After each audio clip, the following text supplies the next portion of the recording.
रामचरितमानस व रामायण में मूलतः अंतर।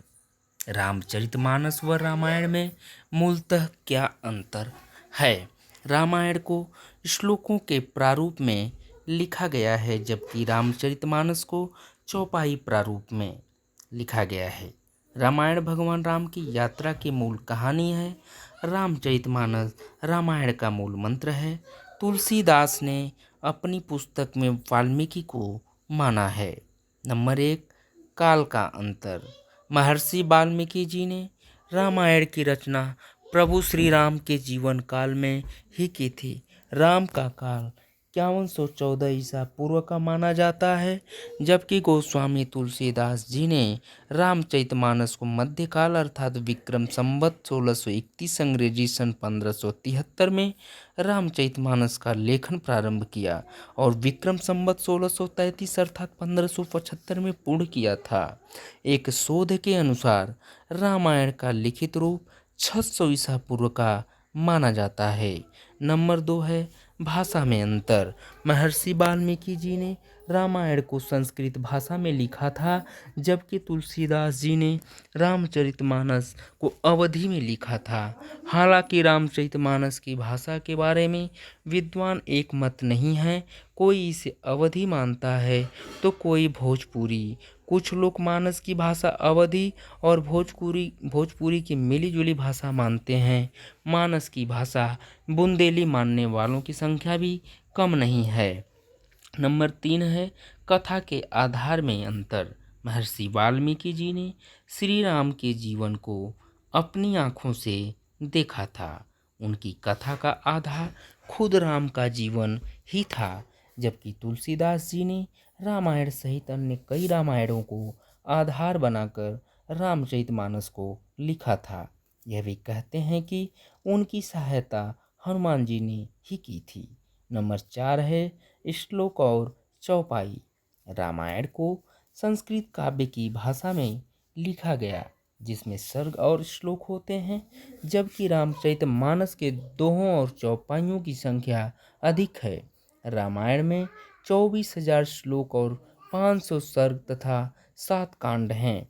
रामचरितमानस में श्लोक संख्या 27 है, चौपाई संख्या 4608 है, दोहा 1074 है, सोरठ संख्या 207 है और 86 छंद है। नंबर 5 है रामायण से ज़्यादा प्रचलित है रामचरितमानस। वर्तमान में वाल्मीकि कृत रामायण को पढ़ना और समझना कठिन है, क्योंकि उसकी भाषा संस्कृत है, जबकि रामचरितमानस को वर्तमान की आम बोलचाल की भाषा में लिखा गया है।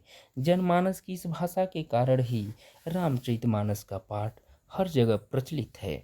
नंबर 6 है राम के चरित्र का अंतर। वाल्मीकि कृत रामायण में राम को एक साधारण लेकिन उत्तम पुरुष के रूप में चित्रित किया है, जबकि रामचरितमानस में पात्रों और घटनाओं का अलंकारिक चित्रण किया गया है। इस चरित्र चित्रण में तुलसीदास ने हिंदी भाषा के अनुप्रास अलंकार, श्रृंगार, शांत और वीर रस का प्रयोग मिलेगा। इसमें तुलसीदास जी ने भगवान राम के हर रूप का चित्रण किया गया है। रामचरितमानस में राम ही नहीं, रामायण के हर पात्र को महत्व दिया गया है। सभी के चरित्र का खुलासा हुआ है।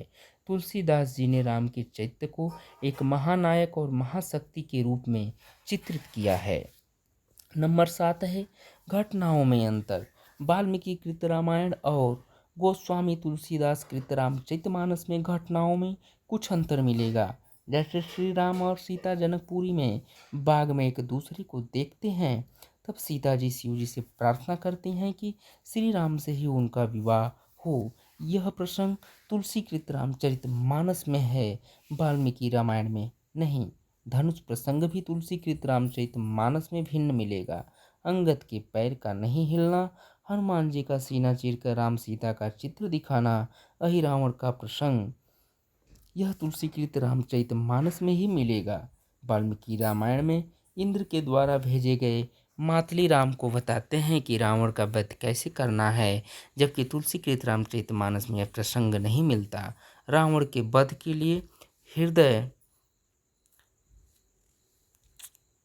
उस समय वार करना जब रावण अति पीड़ा से सीता जी के बारे में विचार न कर रहा हो, यह विभीषण द्वारा बताया जाना भी तुलसीकृत रामचरितमानस में है, जबकि रामायण में नहीं। वाल्मीकि रामायण में रावण इत्यादि की तप साधना के बारे में विस्तार से वर्णन है, जबकि तुलसीकृत रामायण में नहीं। विश्वामित्र द्वारा दशरथ से राम को राक्षसों के वध के लिए मांगने का प्रसंग भी तुलसीकृत रामायण में भिन्न मिलेगा। विश्वामित्र जी से बला और अतिबला नामक विद्या की प्राप्ति का वर्णन भी तुलसीकृत रामायण में नहीं मिलेगा। ताड़का वध प्रसंग भी थोड़ा अलग है। कैकेयी द्वारा वरदान का वर्णन भी भिन्न मिलेगा। जब भरत श्री रामचंद्र जी को लेने वन में जाते हैं तो राजा जनक भी पधारते हैं। जनक का उल्लेख तुलसीकृत रामायण में नहीं मिलेगा। इसी तरह और भी कई प्रसंग हैं जो या तो तुलसीकृत रामचरितमानस में नहीं है और है तो भिन्न रूप में। दरअसल गोस्वामी तुलसीदास जी ने रामचरितमानस को लिखने के पहले उत्तर और दक्षिण भारत की सभी रामायणों का अध्ययन किया था।